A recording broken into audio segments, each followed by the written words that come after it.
দাঁড়াও এখানে, এখান থেকে 3 বার চাল নিয়ে মায়ের আঁচলে ফেলবে। এই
এই যে অনেকক্ষণ ধরে এখানে আমাকে আটকে রাখা হয়েছে, এবার আমি যাও। এবার যদি তুমি না যাও আমি একা চলে যাব।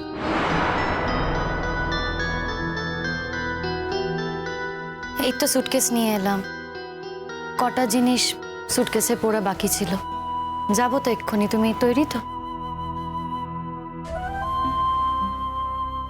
তখন থেকে বলছে চলে যাব চলে যাব, কোথায় যাবে বলতো? ওর তো এখানে থাকতে ভালো লাগছে না বড় মামু, তাই আমি ওকে নিজে তিতির দিদির বাড়িতে দিয়ে আসছি। ফুলঝুরি খবরদার, এই ভুল তুই করবি না। এতে ভুল করার কি আছে দিদা? দরকার হলে ওর বাবা মা ওখানে দিয়ে আসবে, তুই কেন দিয়ে আসবি? বারে, ও তো এখন আমার কাছেই আছে আর আমার সাথেই থাকতে চাইছে না, তাহলে আমারই তো উচিত ওকে গিয়ে দিয়ে আসা।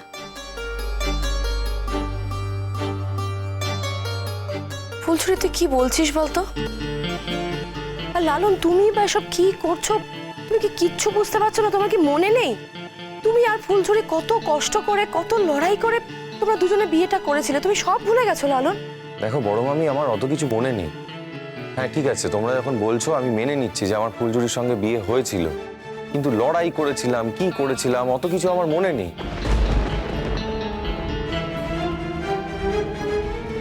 আমি এত দিন ধরে তিতিরের সঙ্গে থাকলাম, আমি ওর কাছে যেতে পারবো না?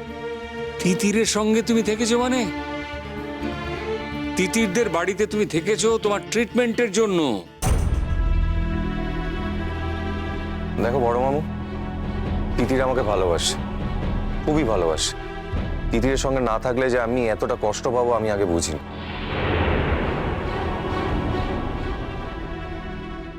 আমি যখন ফুলঝুরিকে চিনতে পেরেছিলাম আমি ভেবেছিলাম ওর সঙ্গেই থাকবো, তাই আমি চলে এসেছিলাম। কিন্তু এটা কখনোই আমি বুঝতে পারিনি যে তিতির আমাকে যেরকম ভালোবাসে আমিও তিতিরকে অতটাই ভালোবাসি।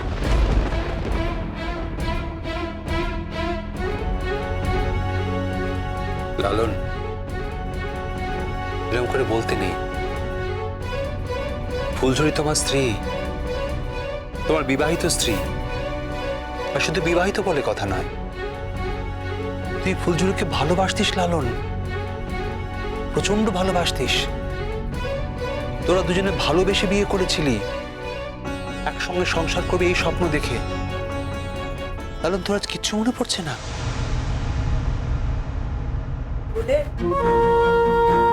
আমি না কিছু বুঝতেই পারছি না, এরকম ভাবে কি করে চলবে বলো তো? তোমরা ওকে একটু ভালো ডাক্তার দেখে ট্রিটমেন্টের ব্যবস্থা করো। মানে ও যা বলছে, ও যা করছে তার তার এফেক্ট তো ফুলঝুরির উপর পড়ছে।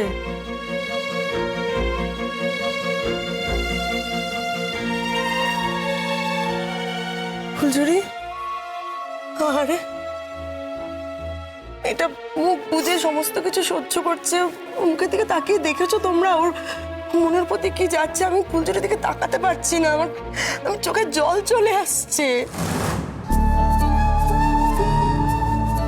আসলে কি জানিস তো ফুলঝুরি, জীবনে একটা সময় ছিল খালি সকলের ক্ষতি চেয়েছি। আজকে যখন নিজেকে শোধরাতে চাইছি, তোর চোখে জলটা না আমি সহ্য করতে পারছি না ফুলঝুরি। বিশ্বাস কর, আমি সহ্য করতে পারছি না।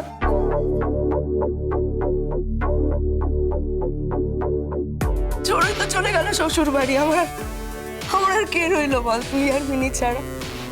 তোরা দুই মেয়ে, তোরাই রইলি আমার। আমি ভেবেছিলাম তোদের নিয়ে আমি আনন্দে থাকবো, তোদের সুখেই আমার সুখ হবে, অথচ তোর কপালে এত দুঃখ ছিল। হ্যাঁ, আর মিনিটাও কিরকম একটা। ও মিনি, তোর আবার কি হলো? তুই এরকম মুখটা হাড়ির মতন কেন করে রেখেছিস বল? কি হয়েছে? আমি মুখটা হাড়ির মতো করে রাখি আর গামলার মতো করে রাখি। তোমার সাথে কি বলে দেখিনি বাপু? হ্যাঁ, তুমি নিজের তরকারি চাইলাও না। হ্যাঁ, আমি তো তোমার সাথে কথা বলতে আসিনি বাপু। হ্যাঁ, আমার সাথে কথা বলতে হবে না। আরে এই যে লালন, এই যে শোনো, এই যে এদিকে দেখো, তুমি যেটা করতে ঠিক করতে না বলে দিলাম। তুমি আমার ফুলঝুরিটাকে ছেড়ে চলে যাচ্ছ তো? হ্যাঁ, তুমি পাবে আমার ফুলঝুরির মতন একটা মেয়ে তুমি কোথাও পাবে না তো? হ্যাঁ, কোনোদিনও পাবে না। ছেড়ে চলে যাচ্ছে আমার ফুলঝুরিকে। এই তো ফুলঝুরির সাথে এত ঘুরলে, ওর সাথে থাকলে, একসঙ্গে গান গাইলে, হ্যাঁ, এখন এই ফুলঝুরিকে চিনতে পারছো না? হ্যাঁ, ফুলঝুরি এখন তোমার কাছে অচেনা লাগছে? হ্যাঁ, ওই দিদিটাকে খুব চিনতে পারছো না? আমার ফুলঝুরিকে নাকি চিনতে পারছে না। বুঝি দিদি খুব ভালো, আমার ফুলঝুরি ভালো না বুঝি? আমার ফুলঝুরিটাকে কিভাবে কষ্ট দিচ্ছে। একবার তুমি চোরের জন্য আমার ফুলঝুরিকে কষ্ট দিয়েছিলে, এখন আমার ওই দিদির জন্য আমার ফুলঝুরিকে তুমি কষ্ট দিচ্ছ। ওর মুখের দিকে তাকিয়ে দেখো কতটা কষ্ট পাচ্ছে, দেখতে পাচ্ছ? দেখি, দেখো আমার ফুলঝুরিটাকে কত কষ্ট পাচ্ছে। না শোনা দিদি, আমি একদম কষ্ট পাচ্ছি না গো। কে বলেছে তোমাকে আমি কষ্ট পাচ্ছি? তবে একটা কথা আমি পরিষ্কার করে জানিয়ে দিতে চাই সবাইকে, আমি আর এই দোটানার মধ্যে থাকবো না। মনে করবো যে একদিন লালন আমার কাছে ছিল আর আজ সেই লালন আর আমার কাছে নেই। আমি তোকে বলেছি ও আমার সঙ্গে গিয়ে থাকতে পারে। কেন নিজের সংসার ছেড়ে অন্য বাড়িতে গিয়ে কেন থাকবে? আরে বাবা, আমার এখানে ভাল লাগছে না তাই। কেন তোমরা ওকে জোর করছো বলো তো?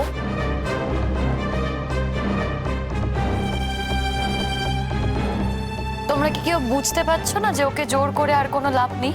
তা বলে কেউ যা চাইবে তাই হবে নাকি? ফুলঝুরি মা, তুই কিন্তু তোর দানটা এইভাবে ছেড়ে দিস না। দান? দান আর কোথায় ছাড়লাম বলো তো মেজো মামু? দান ছাড়া ধরার কথা আসছে কোত্থেকে? দেখো, যেই মানুষটা আমার কাছে থাকতেই চাইছে না, সেই মানুষটাকে আমি জোর করে আমার কাছে আটকে রাখবো, সেরকম মানুষ না আমি নই গো। আর এই লালন তো একদিন ছিল না আমার কাছে, তখন তো আমি বেঁচে ছিলাম বলো। তাই এখনো যদি লালন আমার কাছে না থাকে, আমি বেঁচে থাকবো। আমি বলছি তোমাদের, আমি মরবো না গো, আমি ঠিক বেঁচে থাকবো। তবে কি বলো তো, এই যে সারাক্ষণ আমার কাছে সেই তিতির তিতির তিতির তিতির বলে যাচ্ছে, সেটা না আমি আর সহ্য করতে পারছি না। আমার পক্ষে না সেটা সহ্য করা সম্ভব হচ্ছে না। আমাকে একটু আমার মতো করে তোমরা বাঁচতে দিচ্ছ না কেন? একটু বাঁচতে দাও না আমাকে আমার মতো করে। ও তো ভোরবেলায় তিতির দিদির সাথে চলে যেতে চেয়েছিল, তিতির দিদির সঙ্গে নেয়নি, তাই ও সকালবেলা যেতে পারেনি।